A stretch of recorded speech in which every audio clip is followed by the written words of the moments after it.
condición no solo está siendo una realidad dentro del mundo secular, sino también dentro del llamado pueblo de Dios, de la iglesia de nuestro amado Salvador Jesucristo, que le damos gloria y alabanza en esta preciosa noche. A su nombre sea la gloria. Alabado sea Dios. La generación que hoy tenemos delante de nosotros es de grande preocupación, especialmente dentro de muchos sectores del pueblo cristiano, porque es una generación que usted nota donde no hay seriedad, donde no hay compromiso, donde no hay reverencia, temor de Dios, donde no hay respeto, donde no hay principios, donde no hay valores, donde no hay convicciones. Una generación totalmente disoluta, sin fundamento espiritual, sin ningún fundamento escritural en la palabra de Dios. Una generación liviana, inmoral, pecadora, amadora de lo malo, amadora del mal, alguien que vive de espaldas a Dios, que no le interesan las cosas de Dios, que lo que le gusta es el entretenimiento, el pasatiempo, la pérdida de tiempo, bendito el Señor.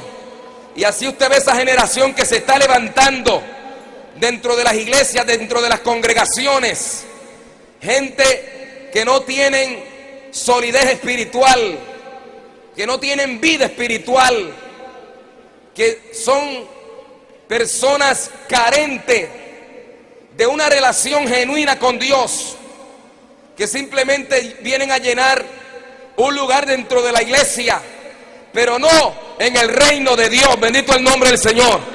¿Cuánto alabamos la gloria de Cristo que está aquí en esta noche? A su nombre sea la gloria. A su nombre sea la gloria. Y nos hacemos la pregunta: ¿dónde llegará la iglesia en el futuro? ¿Hasta dónde podrá llegar ese llamado pueblo de Dios? ¿Qué podemos esperar en el futuro de estas generaciones que hoy se levantan bajo todas estas cosas negativas que hemos mencionado en esta noche? ¿Habrá esperanza todavía?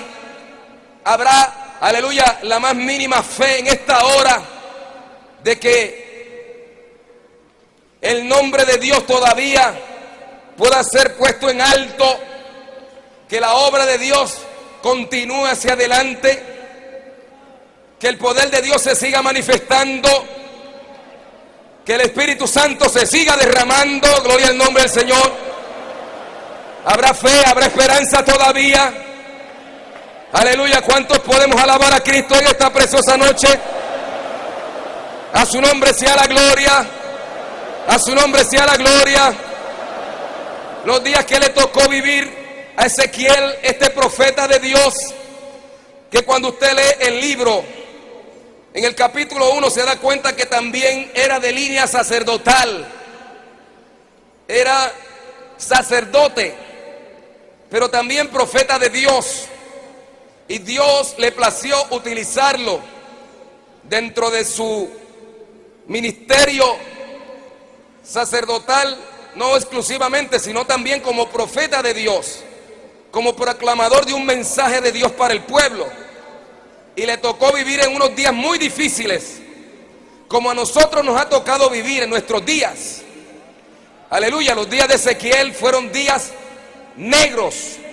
La nación vivía en un caos, vivía en miseria, vivía unos días muy tristes, porque la nación había sido llevada cautiva a Babilonia.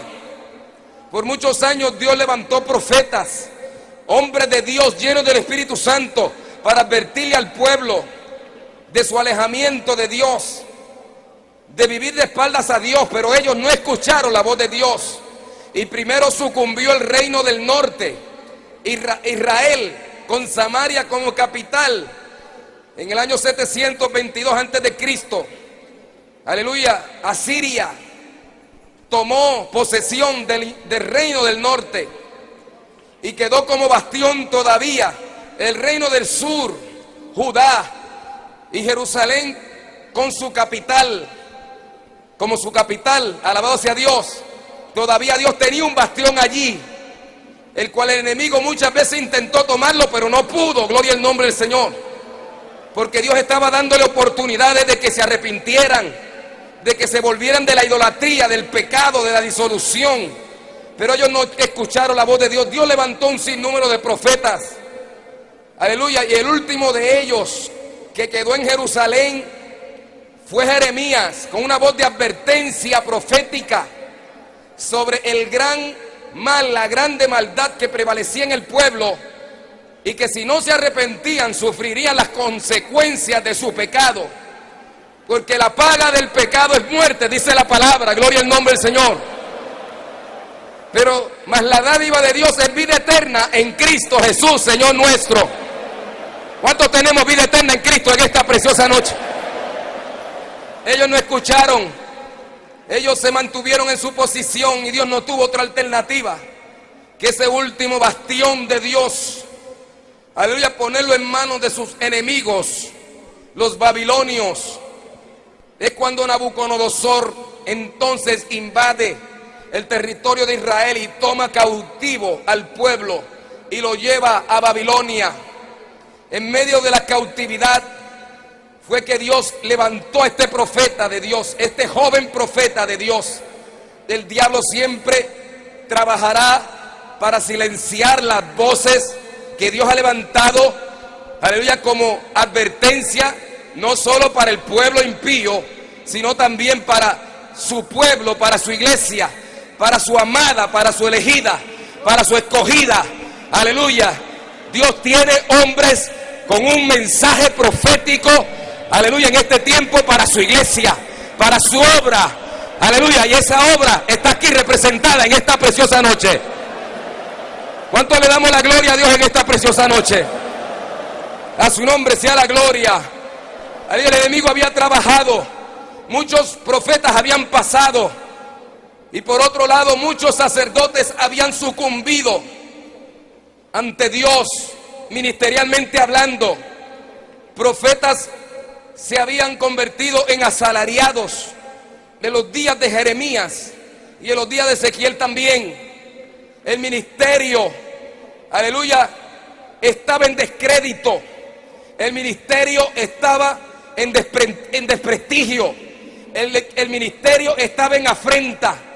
Quedaba una sola voz que se oía allá en Judá, la voz de un humilde siervo de Dios llamado Jeremías, que para los días de la cautividad ya era un anciano, había estado profetizando por muchos años, pero a pesar de que habían pasado los años, su fuego por la obra de Dios, su fuego por el ministerio no se había apagado todavía. Gloria al nombre del Señor. A su nombre sea la gloria. A su nombre sea la gloria. Su voz se había envejecido, pero el mensaje de Dios no se había envejecido en los labios de aquel hombre de Dios, en aquel lugar. A su nombre gloria. Alabado sea Dios. El diablo había llevado a todo lo que se llamaba ministerio a asimilarse. Profetas, sacerdotes, ministros de Dios se habían asimilado al sistema, se habían contemporizado, se habían materializado, aleluya, se habían metalizado también. Maravilloso el nombre del Señor. Se habían corrompido, se habían descarriado, se habían mundanalizado, se habían modernizado. Bendito el Señor, aleluya. Y todo ese cuerpo ministerial había sucumbido ante la avalancha, aleluya, de pecado del diablo que la había lanzado sobre ellos. Bendito el nombre del Señor. Y tal parecía que el diablo estaba ganando la batalla en aquella hora. El diablo estaba diciendo: he silenciado todas las voces, no hay quien proclame la palabra de Dios.